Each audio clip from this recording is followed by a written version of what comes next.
Messiah ভাই আপনার কি আপনি যদি আর কিছু বলতে চান বলেন তাহলে। নাকি আপনি থাকবেন? আরেকটা ছোট জিনিস বলে চলে যাব, সেটা হচ্ছে যে এই মুত্তা বিবাহর ব্যাপারটা, সেটা নিয়েও তো একটু ধোঁয়াশা আছে। মুত্তা বিবাহ তো হালাল করা হয়েছিল পরে মোহাম্মদ আওতাসের যুদ্ধে বা হুনাইনের যুদ্ধের সময় বলা হয় কিছু সময়ের জন্য সে এটা কিন্তু অনুমতি দিছিল। এরপরে সেটাকে হারাম করা হয়েছে কিনা, যদি হারাম করা হয়ে থাকে তাহলে আবু বকরের সময় তো মুত্তা বিবাহ ছিল, এবং এমনকি ওমরের সময়ও মুত্তা বিবাহ করা হয়েছিল। ওমর তখন শাস্তি দেয় নাই, কারণ ওমর তখন নাকি অ্যানাউন্স করে নাই যেটা হারাম। পরে ওমর গিয়ে এটা নিষেধ করছে। ওমর গিয়ে যেটা নিষেধ করছে, আবু বকর সেটা জানলো না, ওমর এটা কিভাবে জানলো? আর মোহাম্মদের হাদিসের কথা ওমর কি তার মুখের বাণী দিয়ে সেটা কি রহিত করতে পারে কিনা? কিন্তু পয়লা কোয়েশ্চেনটা তো করতে হবে মোহাম্মদ যে একবার হালাল করলো, আবার হারাম করলো, আবার হালাল করলো, আবার হারাম করলো। একবার মানে কয়েকবার হালাল হারাম করলো। এইটাতেই তো প্রমাণ হচ্ছে যে আল্লাহর মোরাল স্ট্যান্ডার্ড এর কোনো ঠিক ঠিকানা নাই। সে মাঝে, মাঝে তার কাছে মনে হয় যে এটা ভালো। মাঝে, মাঝে যদি এরকম হইতো যে বিধানটা যদি এরকম হইতো যে প্রয়োজন সাপেক্ষে হালাল, তাইলেও একটা কথা ছিল। যে হ্যাঁ, যখন নিতান্তই প্রয়োজন পড়বে তখন এই জিনিসটা হালাল। কিন্তু বিধানটা তো এরকম না। বিধানটা হইতেছে মোহাম্মদ একবার হালাল করছে, একবার হারাম করছে। আবার হালাল করছে, আবার হারাম করছে। আবার হালাল করছে, আবার মানে আল্লাহ কি কনফিউজ ছিল যে এটা মানে কি করবো না করবো কিছু বুঝতেছি না। বারবার একবার হালাল করতেছে, আবার হারাম করতেছে, আবার এটা কেন এটা কিভাবে সম্ভব? তাহলে তো আল্লাহর মোরাল কোনো নাই, স্ট্যান্ড নাই। সে মাঝে, মাঝে তার কাছে মনে হয় যে এটা ভালো। আচ্ছা করুক, ওদের দরকার করুক। আবার মাঝে, মাঝে মনে হয় না তোরা একেবারে কিয়ামত পর্যন্ত নিষিদ্ধ। আবার কয়েকদিন পর আবার তার মনে হয় না আচ্ছা আরেকটু করুক, আরেকটু করুক অসুবিধা নেই। আবার কয়েকদিন পর আবার তার মনে হয় না কিয়ামত পর্যন্ত নিষিদ্ধ। এটা তো আর কোন মোরাল স্ট্যান্ডার্ড হইতে পারে না। এটা তো মানে আ এটা তো একটা মানে সাবজেক্টিভ ওপিনিয়ন হইতে পারে। এটা তো কোন মোরাল স্ট্যান্ডার্ড এর ভিতরে পড়ে না। ২ নম্বর বিষয় হচ্ছে যে মোহাম্মদ যে শেষ সময়ে শেষবার কি করছিল সেটার তো কোন হদিস নাই। সেটার তো কোন রেফারেন্স নাই যে শেষে গিয়া মোহাম্মদ কি করছিল। এবং কোরআনের আয়াতেও তো সূরা নিসার ২৪ নম্বর আয়াতেও তো এই যে ভোগের বিবাহ এই শব্দটা দেয়া আছে এখানে। সেখানে তো স্পষ্ট করে বলা আছে যে ভোগের জন্য উপভোগের জন্য। এখন সেই আয়াতের যারা তাফসীর করছে, সবচাইতে বড় তাফসীরকারক হচ্ছে ইবনে আব্বাস। ইবনে আব্বাস তো এই মুতাবিবাহের পক্ষে ছিল। দীর্ঘদিন সে মুতাবিবাহের পক্ষে ছিল। পরে শেষে গিয়া যখন দেখছে সব আ সাহাবীরা মুতাবিবাহের বিরুদ্ধে, সে একলা সে এবং আরো ২-৪ জন মিলা মুতাবিবাহের পক্ষে ছিল। তখন গিয়া সে তার মত পাল্টাইছে। কিন্তু সে তো আ শেষ পর্যন্ত অনেকদিন পর্যন্ত মুতাবিবাহের পক্ষে কথাবার্তা বলছে। এবং আরেকজন ব্যক্তি যে আহমদ ইবনে হাম্বলের এসেও এই জিনিসটা পাওয়া যায় যে মুতাবিবাহ প্রয়োজন সাপেক্ষে করা যাবে।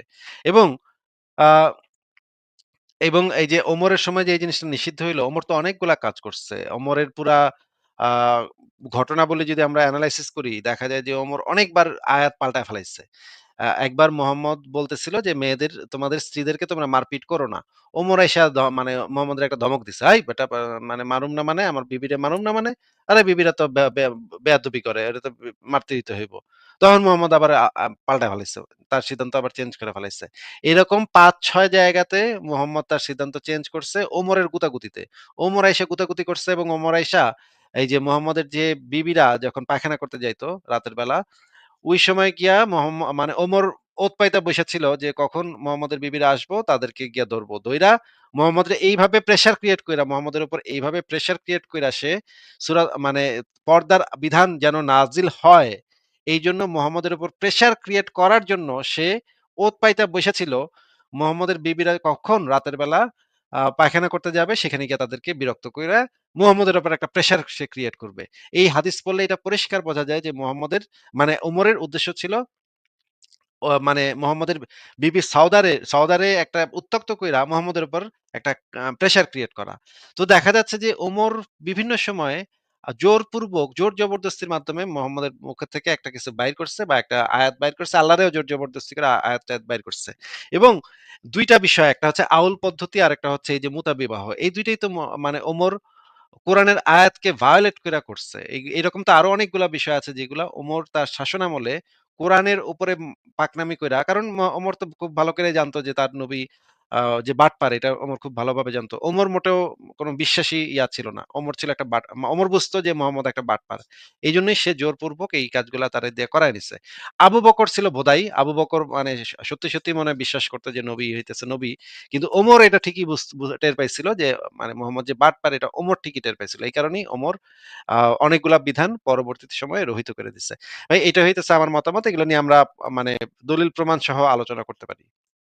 হ্যাঁ, আসিফ ভাই সেটা হচ্ছে যে এই যে সূরা নিসা ২৪ এর যে আয়াতের যে একটা ওয়ার্ড আছে ইস্তামতুম, আ ইস্তাম ইস্তামতাতুম যে একটা শব্দ সেটা দিয়া আপনার মুজাহিদ মুহাম্মদের যে সাহাবী ছিল, সেও এটা দিয়া ওই যে মুতা বিবাহের আইন নিছে। ইবনে আব্বাস পর্যন্ত এটা আ জায়েজ মনে করে। এজন্য হ আ এক সাহাবী তাকে আ হত্যা করার হুমকি দিছিল যে, "আপনি যদি এটা না করেন তাহলে আপনাকে রজম করতে আমরা বাধ্য হব।"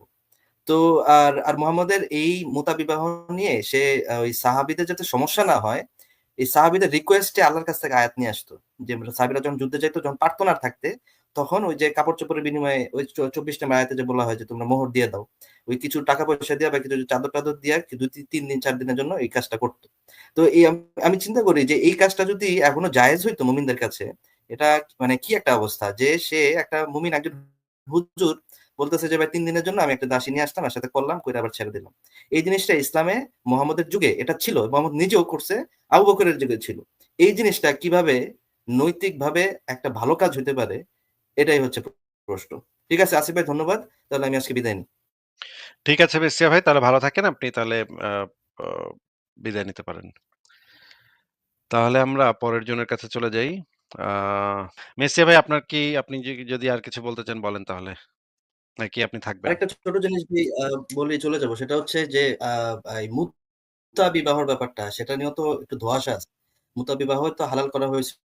পরে মোহাম্মদ আওতাসের যুদ্ধে বা হুনাইনের যুদ্ধের সময় বলা হয়, কিছু সময়ের জন্য সে এটা কিন্তু অনুমতি দিছিল। এরপরে সেটাকে হারাম করা হইছে কিনা? যদি হারাম করা হয়ে থাকে তাহলে আবু বকরের সময় তো মুত্তা বিবাহ ছিল এবং আ এমনকি ওমরের সময়েও মুত্তা বিবাহ করা হইছিল। ওমর তখন শাস্তি দেয় নাই। কারণ ওমর তখন নাকি অ্যানাউন্স করে নাই যে এটা হারাম। পরে ওমর গিয়ে এটা নিষেধ করছে। ওমর গিয়ে যেটা নিষেধ করছে, আবু বকর সেটা জানলো না। ওমর এটা কিভাবে জানলো? আর মুহাম্মদের হাদিসের কথা ওমর কি তার মুখের বাণী দিয়ে সেটা কি রহিত করতে পারে কিনা? কিন্তু পয়লা কোয়েশ্চেনটা তো করতে হবে মোহাম্মদ যে একবার হালাল করলো, আবার হারাম করলো, আবার হালাল করলো, আবার হারাম করলো। একবার মানে কয়েকবার হালাল হারাম করলো। এইটাতেই তো প্রমাণ হচ্ছে যে আল্লাহর মোরাল স্ট্যান্ডার্ড এর কোনো ঠিক ঠিকানা নাই। সে মাঝে, মাঝে তার কাছে মনে হয় যে এটা ভালো। মাঝে যদি এরকম হইতো যে বিধানটা যদি এরকম হইতো যে প্রয়োজন সাপেক্ষে হালাল, তাইলেও একটা কথা ছিল। যে হ্যাঁ, যখন নিতান্তই প্রয়োজন পড়বে তখন এই জিনিসটা হালাল। কিন্তু বিধানটা তো এরকম না। বিধানটা হইতেছে মোহাম্মদ একবার হালাল করছে, একবার হারাম করছে। আবার হালাল করছে, আবার হারাম করছে। আবার হালাল করছে, আবার মানে আল্লাহ কি কনফিউজ ছিল যে এটা মানে কি করমু না, না করমু কিছু বুঝতেছি না। বারবার একবার হালাল করতেছে, আবার হারাম করতেছে, আবার এটা কেন এটা কিভাবে সম্ভব? তাহলে তো আল্লাহর মোরাল কোনো নাই, স্ট্যান্ড নাই। সে মাঝে, মাঝে তার কাছে মনে হয় যে এটা ভালো। আচ্ছা করুক, ওদের দরকার করুক। আবার মাঝে, মাঝে মনে হয় না তোরা এক্কেবারে কেয়ামত পর্যন্ত নিষিদ্ধ। আবার কয়েকদিন পরে আবার তার মনে হয় না আচ্ছা আরেকটু করুক অসুবিধা নেই। আবার কয়েকদিন পরে আবার তার মনে হয় না কিয়ামত পর্যন্ত নিষিদ্ধ।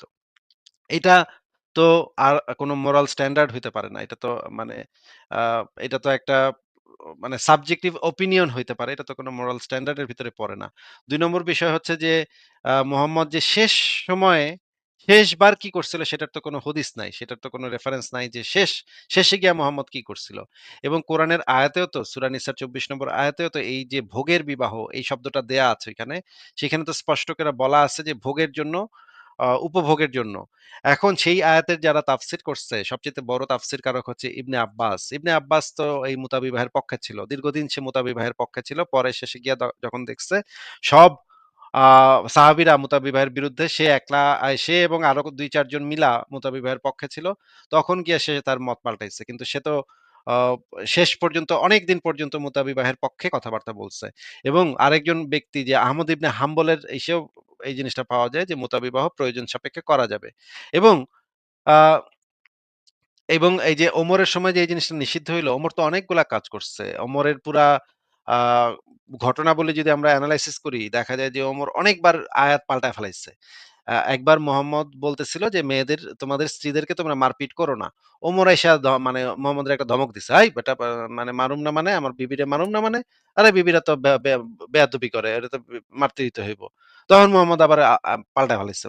তার সিদ্ধান্ত আবার চেঞ্জ করে ফেলাইছে। এরকম ৫-৬ জায়গাতে মোহাম্মদ তার সিদ্ধান্ত চেঞ্জ করছে ওমরের গুতাগুতিতে।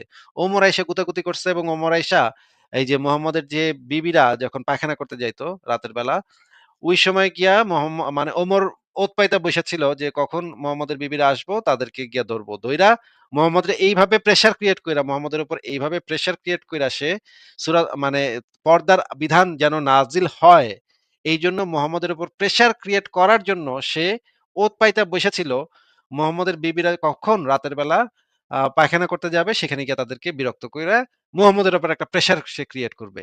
এই হাদিস পড়লে এটা পরিষ্কার বোঝা যায় যে মুহাম্মদের মানে ওমরের উদ্দেশ্য ছিল মানে মোহাম্মদের বিবি সাউদারে একটা উত্ত্যক্ত কইরা মুহাম্মদের উপর একটা প্রেশার ক্রিয়েট করা। তো দেখা যাচ্ছে যে ওমর বিভিন্ন সময়ে জোরপূর্বক জোর জবরদস্তির মাধ্যমে মুহাম্মদের মুখের থেকে একটা কিছু বাইর করছে বা একটা আয়াত বাইর করছে। আল্লাহরেও জোর জবরদস্তি করে আয়াত-টায়াত বাইর করছে। এবং ২ টা বিষয় একটা হচ্ছে আউল পদ্ধতি আরেকটা হচ্ছে এই যে মুতাবিবাহ। এই ২ টাই তো মানে ওমর কোরআনের আয়াতকে ভায়োলেট কইরা করছে। এরকম তো আরো অনেকগুলা বিষয় আছে যেগুলা ওমর তার শাসনামলে কোরআনের উপরে পাকনামি কইরা কারণ ওমর তো খুব ভালো করেই জানতো যে তার নবী আ যে বাটপার এটা ওমর খুব ভালোভাবে জানতো। ওমর মোটেও কোন বিশ্বাসী ছিল না। ওমর ছিল একটা ওমর বুঝতো যে মোহাম্মদ একটা বাটপার। এইজন্যই সে জোরপূর্বক এই কাজগুলা তারে দিয়ে করায় নিছে। আবু বকর ছিল ভোদাই। আবু বকর মানে সত্যি মনে হয় বিশ্বাস করতো যে নবী হইতেছে নবী। কিন্তু ওমর এটা ঠিকই টের পাইছিল যে মানে মোহাম্মদ যে বাটপার এটা ওমর ঠিকই টের পাইছিল। এই কারণেই ওমর আ অনেকগুলা বিধান পরবর্তী সময়ে রহিত করে দিছে। ভাই এটা হইতেছে আমার মতামত। এগুলো নিয়ে আমরা মানে দলিল প্রমাণ সহ আলোচনা করতে পারি। হ্যাঁ, আসিফ ভাই সেটা হচ্ছে যে এই যে সূরা নিসা ২৪ এর যে আয়াতের যে একটা ওয়ার্ড আছে ইস্তামতুম আ ইস্তাম ইস্তামতাতুম যে একটা শব্দ আছে সেটা দিয়া আপনার মুজাহিদ মোহাম্মদের যে সাহাবী ছিল, সেও এটা দিয়া ওই যে মুতা বিবাহের আইন নিছে। ইবনে আব্বাস পর্যন্ত এটা আ জায়েজ মনে করে। এজন্য হ আ এক সাহাবী তাকে আ হত্যা করার হুমকি দিছিল যে, "আপনি যদি এটা না করেন তাহলে আপনাকে রজম করতে আমরা বাধ্য হব।"